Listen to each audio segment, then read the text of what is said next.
Hello everyone. అయితే ఎవరైతే SSC GD aspirants 2025 notification prepare అవుతున్నారో సో వాళ్ళు మనకి కొన్ని కమెంట్ చేసిరు, అన్న మనకి నేను ఎంత రాసిన ఇక్కడ టెస్టులు వస్తే సో నాకు 50, 60 ఇట్లా వస్తున్నాయి అన్న, 50, 60, 70 ఇట్లా వస్తున్నాయి అన్న. సో నేను గెయిన్ చేయొచ్చా, నాకు 100, 110 ప్లస్ రావచ్చా, సో ఏ విధంగా నేను ఈ 30 డేస్లో ఓవర్కమ్ చేసుకోవచ్చు అన్న, నాకు అంటే ఇక్కడ ఎంత స్కోర్ వచ్చిందో అక్కడ కూడా అంతే స్కోర్ వస్తుందా అని చెప్పేసి చాలామంది అడిగారు.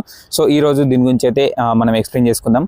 సో అంటే ఫస్ట్ ఆఫ్ ఆల్ సో ఎవరికైతే ఈ 50, 60, సో 70 సో ఇలా ప్లస్ మార్క్స్ వస్తున్నాయో సో మీ అందరికైతే కంగ్రాచులేషన్స్. ఎందుకంటే మీరు పోటీలో ఉన్నట్లు లెక్క. ఎందుకంటే ఒకటి ఆలోచించుకోండి, సో మీరు అంటే ఒక హాఫ్ ఆఫ్ ద మీరు మెట్ ఎక్కేసిరు, మీరు ఆల్మోస్ట్ మీరు ఒక సేఫ్ జోన్లో ఉన్నమాట. ఇప్పుడు కొత్తగా ప్రిపేర్ అయ్యి దాని మీదనే ఆశలు పెట్టుకున్న వాళ్ళ పరిస్థితి ఎట్లుంటుంది ఒకసారి ఆలోచించండి. అంటే కొత్తగా ఇప్పుడే స్టార్ట్ చేసి జాబ్ కొట్టాలనే కసితోటి కూడా కొంతమంది జాబ్ కొడతారు, వాళ్ళతోటి కూడా అవుతుంది. ఎందుకంటే ఇంకా 30 డేస్ ఉంది, 30 డేస్ అంటే కూడా మాటలేం కాదు. సో కాబట్టి మరి వారితో కంపేర్ చేసుకుంటే మీరు ఇంకా ముందున్నమాట. అంతేకాకుండా ఈ లాస్ట్ నోటిఫికేషన్లో 1-2 మార్కులతో పోయిన వాళ్ళు మళ్ళీ ప్రిపరేషన్ స్టార్ట్ చేస్తే వాళ్ళు మళ్ళీ నీకు ఈ పోటీకి రావాలంటే మళ్ళీ ఈ 30 డేస్లోనే వాళ్ళు మళ్ళీ ఓవర్కమ్ చేసుకోవాలి, అవునా? సో అంటే ఎవరైతే మీరు ఇంత స్కోర్ వచ్చిందో మీరైతే పర్లేదు, మీరు ఒక ప్రిపరేషన్లో ఉన్నమాట. సో మరి ఇప్పుడు ఏం చేస్తే మీకు ఈ స్కోరు మనము ఇంకా పెంచుకోవడానికి వీలవుతుందో ఈరోజు చెప్పుకుందాం. ఫస్ట్ పాయింట్ ఏంటంటే, సో మీరు ఏ సబ్జెక్టులో అయితే వీక్ ఉన్నారో ఆ సబ్జెక్ట్ మీద కొంచెం ఫోకస్ చేయండి. అంటే అర్థమెటికా, హిస్టరీయా, లేకుంటే అర్థమెటికా, జిఎస్ఆ, ఇంగ్లీషా, లేకుంటే మనకి రీజనింగా. సో ఏ సబ్జెక్ట్లో వీక్ ఉంటామో ఈ 30 డేస్లో కొంచెం ఎక్కువ ఫోకస్ మాత్రం చేయండి సో ఆ సబ్జెక్ట్ మీద. సో రెండోది ఏంటంటే, ఫస్ట్ ఏంటంటే మీరు వీక్ ఉన్న సబ్జెక్ట్ని ఒకసారి మీరే అనాలిసిస్ చేసుకొని దాని మీద అంటే నువ్వు దేంట్లో టెస్ట్ రాసినాయి. ఇప్పుడు సపోజ్ నాకు తెలిసింది మాత్రం అంటే ఎన్నో ఉంటాయి, నేను టెక్స్ట్ బుక్ను ఎక్కువ ప్రిఫర్ చేసిన. సో ఇదేదో నాకు అడ్వర్టైజ్మెంట్ ఏం కాదు, నాకు వాళ్ళు ఏం డబ్బులు ఏమి ఇవ్వలేదు, నాకు మెసేజ్ చేయలేదు. బట్ నేను చెప్తున్నా, టెక్స్ట్ బుక్లో నాకు తెలిసిందైతే ఒకటే. ఇంకేమైనా ఉంటే మీరు కూడా చెప్పండి, నేను కూడా యూజ్ చేసుకుంటాను. టెక్స్ట్ బుక్లో ఏంటంటే ఒక క్వశ్చన్ కింద ఒక క్వశ్చన్ మనం చేస్తాం కదా, చేసిన తర్వాత దాని ఆన్సర్లో ఈ ఒక్కొక్క ఆప్షన్ గురించి అనాలిసిస్ ఉంటుంది. ఇది మిస్టేక్ ఎందుకైంది, ఇది మిస్టేక్ అయింది, ఇది మిస్టేక్ ఎందుకైంది. అంటే మనము ఒక్క క్వశ్చన్ చదివితే ఆ కింద 4 ఆప్షన్లు ఉన్నాయి కదా, ఆ 4 ఆప్షన్లో ఇంకో క్వశ్చన్ ఎక్కడ కనబడ్డా కానీ మిస్టేక్ చేయొద్దు, అవునా? అంటే ఒక్క క్వశ్చన్ నుంచి మనకి 4 క్వశ్చన్స్ వస్తున్నాయి అన్నమాట. అంటే ఈ క్వశ్చన్ రాకపోయినా కానీ ఈ కింద 4 సంబంధించింది ఖచ్చితంగా ఏదో ఒకటి వస్తుంది. కాబట్టి ఆ విధంగానైతే ఇందులో బెటర్గా ఉంది. సో ఆ విధంగా ప్రిపేర్ కావాలని చెప్పేసి నేను చెప్తున్నాను. సో ఇప్పుడు ఏం చేస్తారు మీరు, సో ఏ సబ్జెక్ట్లోనైతే వీక్ ఉన్నారో ఆ సబ్జెక్ట్స్ని ఒకసారి అనాలిసిస్ చేసుకొని దాని మీద కొంచెం ఫోకస్ చేయండి. అంతేకాకుండా మీరు ఏదైతే ఇక్కడ టెస్టులు రాస్తున్నారు కదా, సో ఇప్పుడు నేను చెప్పినట్టే ఈ టెస్టులలో అనాలిసిస్ అయితే ఖచ్చితంగా వేసుకోవాలి, అనాలిసిస్ అయితే ఖచ్చితంగా ఉండాలి. సో ఇప్పుడు నేను చెప్పిన కదా, సో ఒక క్వశ్చన్ చదివారు మీరు, సపోజ్ హిస్టరీలో ఒక క్వశ్చన్ చదివిన తర్వాత సో ఆప్షన్ ఏ గురించి అనాలిసిస్ ఉంటుంది, ఆప్షన్ బి, సి గురించి అనాలిసిస్ ఉంటుంది. సో నువ్వు ఓన్లీ ఈ 1 మంత్ ఎవరైతే ఆల్రెడీ ప్రిపరేషన్ కంప్లీట్ అయిపోయిందో, ఈ ప్రిపరేషన్ కంప్లీట్ అయిపోయిన వాళ్ళు రివిజన్ విత్ టెస్ట్ చేసుకున్నారనుకో ఈజీగా మీకు టైం సేవ్ అవుతుంది. టెస్ట్ ఏముంది బ్రో, మనం ఒక 1 అవర్ టెస్ట్ రాస్తాము, ఓకేనా? సో 2 అవర్స్ అనాలిసిస్ ఉంటుంది అనుకోండి, 1 నుంచి 2 అవర్స్, ఎందుకంటే రాసుకో వీలుంటే. సో రాసుకొని దాన్ని మళ్ళీ రివిజన్ చేసుకో. సో ఇది నేను చెప్పేది. కానీ అనాలిసిస్ మాత్రం ఖచ్చితంగా వేసుకోండి. టెక్స్ట్ బుక్లో అంటే క్లారిటీగా ఉంది. ఇంకే బుక్ అయినా కానీ ఇంకే యాప్ అయినా కానీ పర్లేదు, సో దాన్ని అయితే అనాలిసిస్ చేసుకోండి. అంటే నేను చెప్పినట్టే ఒక్క క్వశ్చన్, ఇప్పుడు మనం ఈ క్వశ్చన్ చదివినాము, ఈ క్వశ్చన్ కింద ఆ క్వశ్చనే రాకపోవచ్చు, ఆ క్వశ్చన్ కింద ఉన్న 4 ఆప్షన్లకి రిలేటెడ్గా ఖచ్చితంగా క్వశ్చన్ వస్తుంది. సో అది నీకు అర్థమెటిక్ కావచ్చు, రీజనింగ్ కావచ్చు, ఇంగ్లీష్ కావచ్చు, జనరల్ సైన్స్ కావచ్చు, అన్నిటికీ అనాలిసిస్ ఉంటుంది. కానీ అర్థమెటిక్ కొంతమందికి అర్థం కావచ్చు, అర్థం కాకపోవచ్చు. ఎందుకంటే దాంట్లో ఉన్న సొల్యూషన్స్ వాళ్ళ మెథడ్లో ఇస్తారు, షార్ట్ కట్లు కూడా ఇస్తారు. సో ఇంగ్లీష్ కానీ, సో రీజనింగ్ కానీ, సో ఇవన్నీ ఏంటంటే ఒక్క బిట్ దగ్గర మీకు అనాలిసిస్ ఎక్సలెంట్గా ఇస్తాడు. కాబట్టి సో మీరు ఈ ఉన్న టైంలో ఏం చేస్తారంటే టెస్టులు రాసి వాటిని మాత్రం ఖచ్చితంగా అనాలిసిస్ చేసుకోండి. ఫస్ట్ మీరు ఏ సబ్జెక్ట్ అయితే వీక్ ఉన్నారో దాని మీద కొంచెం ఫోకస్ చేసుకొని ఆ తర్వాత టెస్టులు రాసి ఆ టెస్టులలో ఉన్నటువంటి ఆప్షన్ను అసలు ఇదెందుకు కాదు అనాలిసిస్ చేసుకొని ఈ క్వశ్చన్ ఇంకొకసారి వస్తే ఖచ్చితంగా నేను మిస్టేక్ చేయలేను అని చెప్పేసి మీరు ఫాలో అవ్వండి. ఎందుకంటే నేను ఒక ఇంటర్వ్యూలో విన్నాను, ఎస్ఎస్సి సిజిఎల్కు అతను ప్రిపేర్ అయింది ఎట్లా అంటే కేవలము ఈ టెస్టులు రాసేవాడట. కేవలం టెస్టులు రాసి ఆ ఆప్షన్లను అనాలిసిస్ చేసుకొని మాత్రమే సో అతను ఎస్ఎస్సిజిఎల్ క్లియర్ చేసింది, ఓన్లీ టెస్టులు రాసి. ఎందుకంటే సో అదే కాదు నాకు కింద అంటే ఈ మన జాబ్ వచ్చిన తర్వాత ఇన్స్టాగ్రామ్లో కొంతమంది కాల్ చేసారు. ఇన్స్టాగ్రామ్లో కాల్ చేసి అన్న నేను ఓన్లీ టెస్టులు రాసిన అన్న 2 months నుంచి, సో నేను ఏ బుక్ కూడా ఫాలో కాలేదు అని చెప్పేసి ఇంకొక ఫ్రెండ్ తోటి కూడా అన్నాడట, అరే నువ్వు ఇన్ని రోజులు చదివినావు కదా, సో నేను ఓన్లీ 2-3 months నుంచి ఓన్లీ టెస్టులు రాసి వాటిని అనాలిసిస్ చేసుకున్నాను, నాకేమో 98+ సంథింగ్ వచ్చినాయి, సో వాడికేమో 60 వచ్చినాయి ఈడబ్ల్యూఎస్, వాడికి బిఎస్ఎఫ్ వచ్చింది అనుకో, సో వీనికి సిఎస్ఎఫ్ వచ్చింది అంటే సో ఆ విధంగా ఓన్లీ టెస్టుల ద్వారా కూడా జాబ్ రావచ్చు. కానీ మినిమం నాలెడ్జ్ అయితే ఉండాలి మనకి. మినిమం నాలెడ్జ్ అంటే ఏ సబ్జెక్ట్లో ఏమేమి ఉన్నాయి, సో ఆల్రెడీ ఒక్కసారి అయితే చదివి ఉండాలి. ఒకసారి చదివి ఉంటే ఒకసారి రివిజన్ చేసుకొని ఉండి నువ్వు టెస్టులు రాస్తే నీకు ఏమైనా యూజ్ అవుతుంది. అంతేగాని కొత్తగా వచ్చి నువ్వు టెస్టులు రాస్తా అంటే ఆ సబ్జెక్ట్స్ ఏంటో నీకు తెలియంది, నువ్వు అనాలిసిస్ ఎట్లా చేసుకోలేవు కదా. సో కాబట్టి ఆల్రెడీ మీరు ఇప్పుడు ప్రిపేర్ అయి ఉన్నారు. సో మీకు ఆల్రెడీ ఒక half of the score మీకు వచ్చింది. కాబట్టి ఈ స్కోర్కి ఇంకొంచెం మీరు అడిషనల్గా యాడ్ చేసుకుంటే మీకు ఈజీగా 100+ అయిపోతుంది. సో మరి 100+ దాటితే జాబ్ వస్తుంది అంటే మనకి ఇంకొకటి నార్మలైజేషన్ కూడా ఉంది, గుర్తుపెట్టుకోండి. నార్మలైజేషన్లో మీకు స్కోర్ యాడ్ అవుతుంది. సో మీరు 110, 120+ కూడా రావచ్చు. సో ఈ టెస్ట్ల అనాలిసిస్ ద్వారా మీకైతే మంచి బెనిఫిట్ ఉంటుంది ఈ ఇప్పుడు ఉన్న టైంలో. ఎవరికైతే ఈ తక్కువ స్కోర్ వస్తున్నాయను, సో మీరు తక్కువ స్కోర్ వచ్చినాయి అని చెప్పేసి ఎలాంటి మీరు భయపడాల్సిన అవసరం లేదు. సో మీరు డల్గా అవ్వాల్సిన కూడా అవసరం లేదు. సో మీకు ఈ స్కోర్ వచ్చిందంటే ఆల్మోస్ట్ ఇక్కడనే మీకు ఇంత స్కోర్ వచ్చింది, ఇక్కడ ఇంత స్కోర్ వచ్చిందంటే మీకు అక్కడ ఇంకెక్కువ ప్లస్ అయిపోతుంది. ఇంకొక పాయింట్ ఏంటి చెప్పండి ఇక్కడ, సో ఇక్కడ రాసే టెస్ట్లన్నీ నీకు కొద్దిగా హార్డ్గా ఇస్తాడు, ఓకేనా.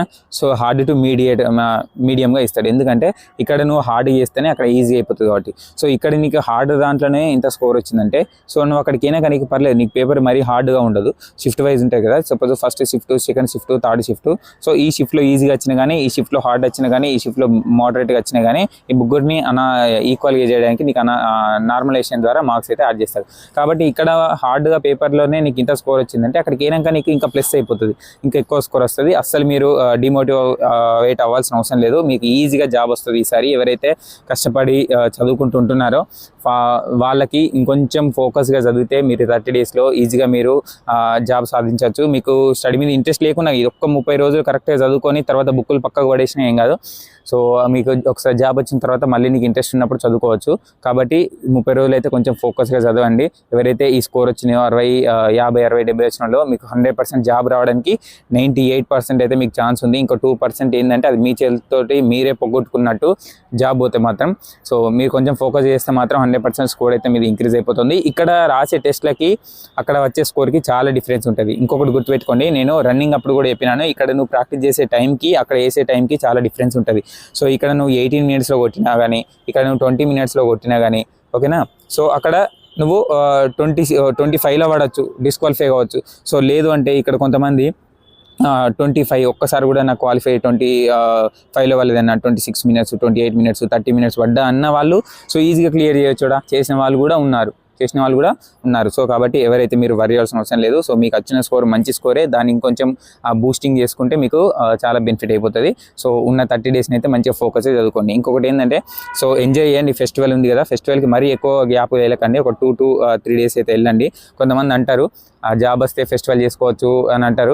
ఒకటి గుర్తుపెట్టుకోండి, జాబ్ వచ్చిన తర్వాత నీకు జాబ్ వచ్చిందనే ఆనందం ఒకటి ఫెస్టివల్ కావచ్చు, కానీ నువ్వు ఇంటికాడ జరిగే ఈ ఫెస్టివల్స్కి అయితే అందకపోవచ్చు. ఎందుకంటే ఫోర్స్లో ఉన్నప్పుడు అన్ని ఫెస్టివల్స్కి అయితే మనం వెళ్ళలేము.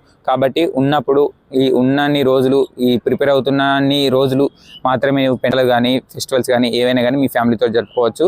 సో జరుపుకోండి, కానీ మరీ ఎక్కువ రోజులు వెళ్ళినా కానీ నీకు వచ్చిన తర్వాత గ్యాప్ రావడం వల్ల మళ్ళీ డిస్టర్బెన్స్ అయిపోతుంది. సో కాబట్టి కేవలం ఒక 3 నుంచి 4 రోజులు మాత్రం వెళ్ళి రండి. ఎందుకంటే ఇప్పుడున్న ఈ ఫ్యామిలీతోటి ఫెస్టివల్ మళ్ళీ నీకు నెక్స్ట్ ఇయర్ ఉండొచ్చు, ఉండకపోవచ్చు. అంటే నువ్వు ట్రైనింగ్లో ఉండొచ్చు, ఆ తర్వాత నెక్స్ట్ జాబ్లో ఉన్నప్పుడు నీకు చుట్టి పోవాలి అనిపిస్తుంది. ఒకవేళ వెళ్ళాలనిపించినా కానీ స్ట్రెంత్ లేదని చెప్పేసి చుట్టి ఇవ్వకపోవచ్చు. సో కాబట్టి ఇవన్నీ చిన్న చిన్న ఆనందాలు అని చెప్పేసి మనం జాబ్ వచ్చిన తర్వాత కోల్పోతాము. సో జాబ్ వచ్చింది అని చెప్పేసి ఒక పెద్ద ఆనందం తప్ప ఈ చిన్న చిన్న ఆనందాలు అయితే మనకి దొరకకపోవచ్చు. కాబట్టి ఇప్పుడు ఉన్న టైంలో మీరైతే వీలుంటే ఫ్యామిలీతో అయితే ఎంజాయ్ చేసుకోండి, కానీ ఎక్కువ రోజులు వెళ్ళకండి. ఎక్కువ రోజులు వెళ్తే మళ్ళీ మీకు ఈ స్టడీ మీద ఇంపాక్ట్ పడుతుంది. సో కాబట్టి ఒక 2 నుంచి 3 రోజులు వెళ్ళి సో మీ ఫ్యామిలీ తోటి మంచిగా ఎంజాయ్ చేసుకొని ఫెస్టివల్ జరుపుకొని రండి. 100% మీకు అయితే ఈసారి జాబ్ వస్తుంది. సో నెక్స్ట్ మీరు Jan, February కల్లా మీరు కూడా ట్రైనింగ్లోకి వెళ్తారు. సో అప్పుడు నెక్స్ట్ మీకు సంక్రాంతి ఫెస్టివల్ మీ ట్రైనింగ్లో జరుగుతుంది. ఓకేనా. సో పొంగల్ అంటాము, సంక్రాంతి అంటాము. సో ఒక్కొక్క స్టేట్లో ఒక్కొక్క విధంగా జరుపుకుంటారు. సో అప్పుడు అన్ని స్టేట్స్ వాళ్ళు వస్తారు. సో అక్కడ మీకు ఫెస్టివల్ మళ్ళీ జరుగుతుంది కాబట్టి సో ఈ ఫెస్టివల్స్ పక్కన పెట్టి ఎక్కువ ఫోకస్ చేస్తే నెక్స్ట్ ఫెస్టివల్ మీరు ట్రైనింగ్ సెంటర్లో జరుపుకుంటారు. ఓకేనా. సో ఇదైతే ఈరోజు వీడియో. మీకు ఏమైనా డౌట్ ఉంటే కింద కమెంట్ చేయండి. నేను వీలుని చూసుకొని మళ్ళీ దాని మీద వీడియో చేస్తాను. కొంతమంది అర్థమెటిక్ వీడియో అన్నారు, కొంతమంది ఇంగ్లీష్ అన్నారు. ఇంగ్లీష్ చాలా మంది అడిగారు అని చెప్పేసి నేను చెప్పినాను. సో అర్థమెటిక్ ఎవరు 2-3 అడగడం వల్ల నేను వాళ్ళ కోసం వీడియో చేస్తాను. సో దానికి కొంచెం రెస్పాన్స్ వ్యూస్ రాకపోవడం వల్ల నా మీద నాకు డౌట్ వస్తుంది.